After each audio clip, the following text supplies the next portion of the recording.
Today's tale is one of tragedy, ghosts, and a mystery. This is the story of the SS Valencia. Pacheco Beach is a remote location within the Pacific Rim National Park on Vancouver Island, and it's close to here that you may still find remains of a shipwreck that happened 115 years ago. The SS Valencia was a small ship, 252 feet long, built in 1882 for service between Venezuela and New York. In 1897, she was deliberately attacked by a Spanish cruiser off of Guantanamo Bay, Cuba. By the following year, she was sent to the U.S. West Coast to serve as a coast passenger liner. The beginning of the 20th century was not a good one for the Valencia. In 1901, the purser was arrested for selling overpriced tickets and pocketing the initial money. He claimed the rest of the crew was also involved in the scam.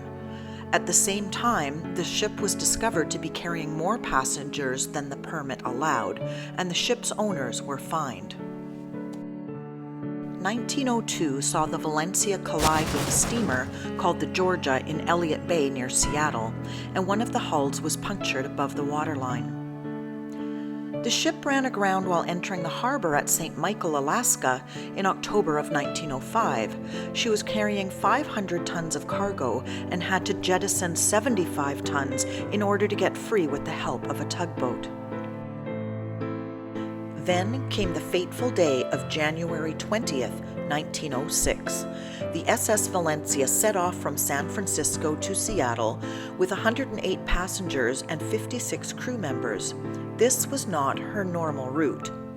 She left San Francisco in clear weather, but one day during the passage, it took a turn for the worse with low visibility and strong winds.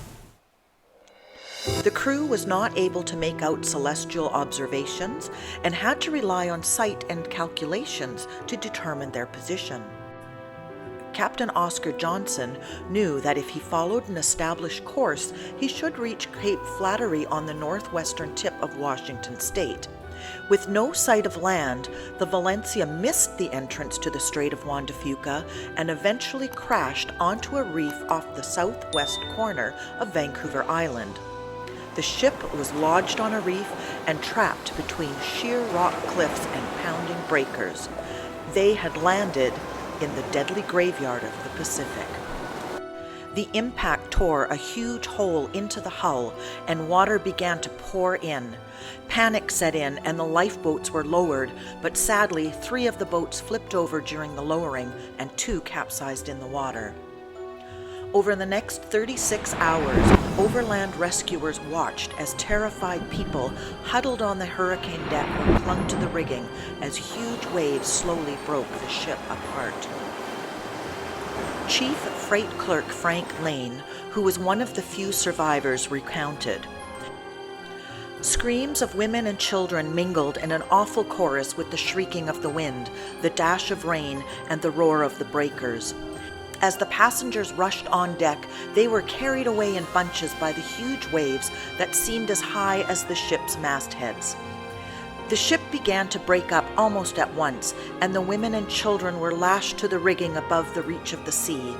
It was a pitiful sight to see the frail women, wearing only night dresses with bare feet on the freezing ratlines, trying to shield children in their arms from the icy wind and rain. The SS Queen and the steamship City of Topeka tried rescue efforts, but due to the storm were limited in their ability to assist.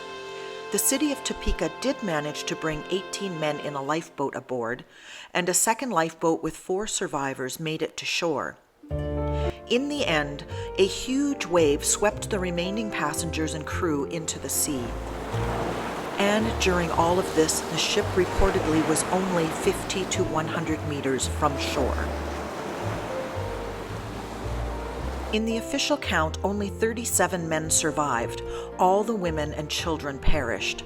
By the end of the ordeal, 136 souls perished in one of the most tragic maritime disasters in the Pacific Northwest history.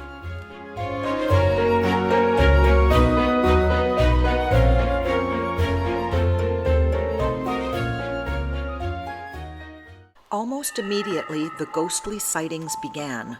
While underway transporting the survivors, people on board the city of Topeka claimed that they could see the SS Valencia within the black exhaust emanating from the funnel. Others were horrified to see the phantom ship Valencia pass alongside and manned by a skeleton crew.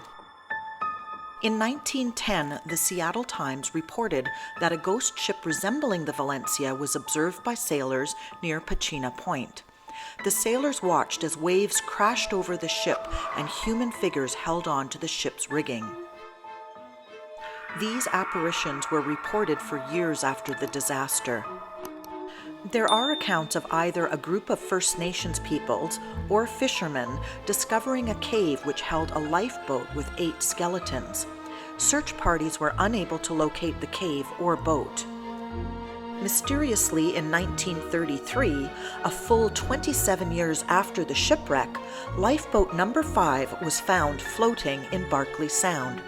It was in remarkably good condition with most of the original paint intact. There were no remains on board. The Lifeboat's Valencia nameplate is on display at the Maritime Museum of British Columbia in Victoria. So where do you think the lifeboat was all this time? Leave your theory in the comments section below. The famous West Coast Trail along the western side of Vancouver Island was erected directly because of the SS Valencia tragedy. Thank you so much for watching. If you enjoyed this video, there are a few things you can do to help support our channel. Give it a thumbs up, share with your friends, and leave a comment. Let us know if there is a BC story you'd like us to cover in a future episode. For more content about Canada, please consider subscribing and ring the bell icon to be notified of our next video upload.